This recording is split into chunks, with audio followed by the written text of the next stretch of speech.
सबको ओम शांति। आज हम सब लोग शरणागत की रक्षा किस प्रकार करनी चाहिए। कोई आपकी शरण में आ जाए तो उसको रक्षा करने से क्या क्या फल प्राप्त होते हैं, और क्या शरणागत की रक्षा हमारा धर्म है। आप लोगों ने विभीषण और राम की कथा सुनी होगी, जिसमें राम ने कहा था कि कोई मेरे शरण में आ जाए तो उसकी सुरक्षा करना मेरा दायित्व है, और मैं उसकी हर प्रकार से जान देकर भी उसकी सुरक्षा करूंगा।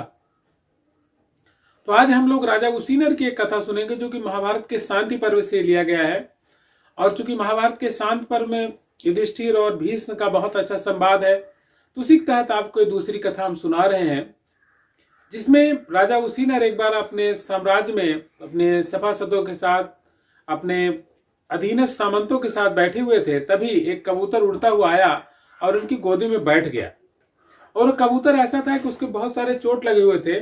ऐसा लग रहा था कि कोई उसका पीछा कर रहा है और उस पर घातक वार किया था कि इसके प्राण चले जाएं। कहते हैं कबूतर बहुत डरा हुआ था।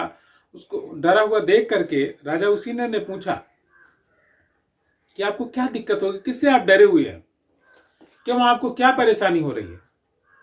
तो उनकी इस बात को सुन करके कबूतर तो नहीं बोल पाया, लेकिन तभी एक बाज आया और उस बाज पक्षी ने कहा कि राजन, ये मेरा आहार है, और किसी का आहार लेना आपके जैसे राजा का धर्म नहीं है। क्योंकि भगवान ने मेरे लिए कबूतर को अपना आहार निश्चित किया हुआ है। यह शास्त्र विहित है, अथवा एक लोक प्रचलित अवधारणा है कि मैं बाज कबूतर को मार के खाता हूं, और बाज हूं तो मांस खाना ही मेरा आहार है। तो आपकी जिम्मेदारी कि मुझे मांस प्रदान करें। अगर आपकी गोद में बैठा है तो आप अगर अपना मांस प्रदान करते हैं तो ये मेरे लिए सर्वोत्तम होगा। अब उनकी इस बात को सुन करके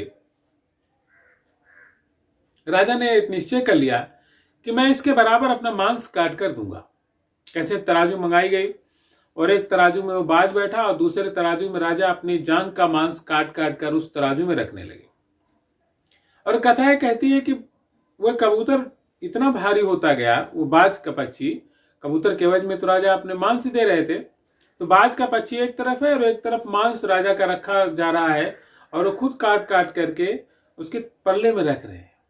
और हड्डी तक बात पहुंच गई। राजा का मांस करते करते हड्डी तक पहुंच गया, लेकिन उस बाज के बराबर नहीं हुआ। अब राजा भी तुले हुए थे कि मुझे इसकी रक्षा करनी ही करनी है, तो खुद ही तराजू में बैठ गए कि अब मैं अपने प्राणों की आहुति दे करके भी इस कबूतर की रक्षा करूंगा। कहते हैं उसी समय आकाश से इंद्राज देवता आए और उन्होंने अमृत वर्षा करके राजा के शरीर को पूर्ववत कर दिया, और उनको स्वर्ग में सीधा भेजा गया। विमान आए और वह स्वर्ग चले गए।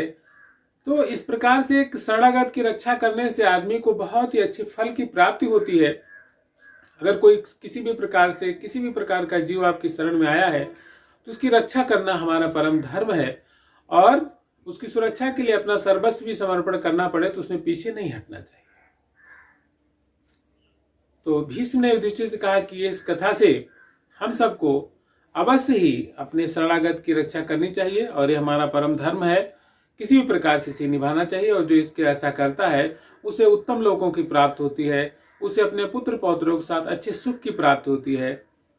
हम सबको भी इस निहित कहानी के जो निहित अर्थ है उसको समझते हुए हम सभी भी अच्छे आचरण करना चाहिए, और अपने अधीनस्थ लोगों की सेवा और उनके भरण पोषण के दायित्व को हमेशा निभाना ही चाहिए।